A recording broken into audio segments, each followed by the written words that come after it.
একবার লটারিতে 5,000 টাকা পেয়েছিলাম। সে কি আনন্দ!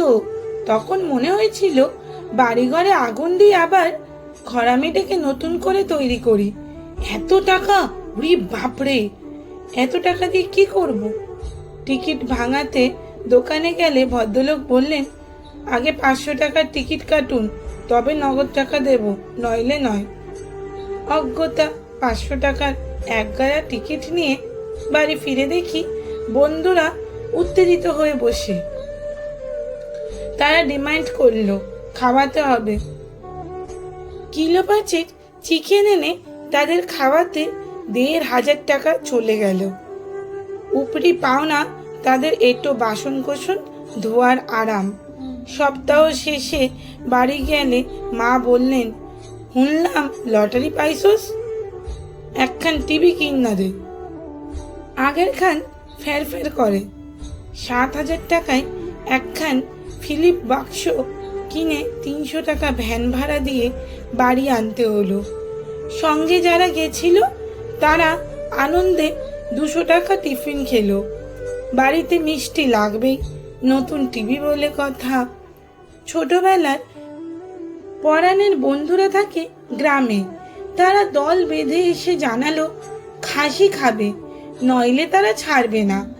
বিকেলে যখন মাংস কিনে ফিরছি তখন মনে হচ্ছিল, কেন রে ভাই লটারি পাইলাম।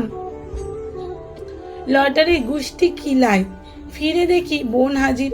একগাল হেসে বিক্ষোভ জানিয়ে বলল, লটারি পেলি, একবার ফোন করে বললিও না দাদা। পরের দিন সকালে উঠতে উঠতে এক ভাগ্নে হাজির, সঙ্গে ফুটবল মতো এক বন্ধু জুটি এনেছে। অত্যন্ত খুশি হয়ে সে বলল, মামা একটা মোবাইল কিনে দাও, অত টাকা দিয়ে তুমি কি করবা? ভাগ্নের কথা শুনে মনে হচ্ছিল লটারি না পেয়ে এক বোতল বিষ পেলে ভালো হতো। কাণ্ড কারখানা দেখে আতঙ্কিত গৃহিণী রাতে বলল, সব টাকা তো ফুরিয়েই যাবে। লটারি পেয়ে আমাকে কিন্তু কিচ্ছু এখনো দাওনি। চলো কালকে সকালেই 10-12 গ্রামে একখান সীতাহার কিনে আনি। মানুষ লটারিতে টাকা পেয়ে ধনী হয়, আর আমি হলাম ফকির। সেই যে নাক্ষর দিয়েছিলাম আর মনে মনে ভেবেছিলাম, বাবা আর কোনোদিন লটারি কাটবো না, কারণ লটারি কাটলে মানুষ ফকিরই হয়ে যায়, বড়লোক বা ধনী কখনোই হয় না।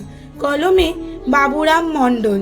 গল্পটি যদি ভালো লাগে তাহলে আপনাদের কাছে লাইক, কমেন্ট ও শেয়ার করার অনুরোধ রইল।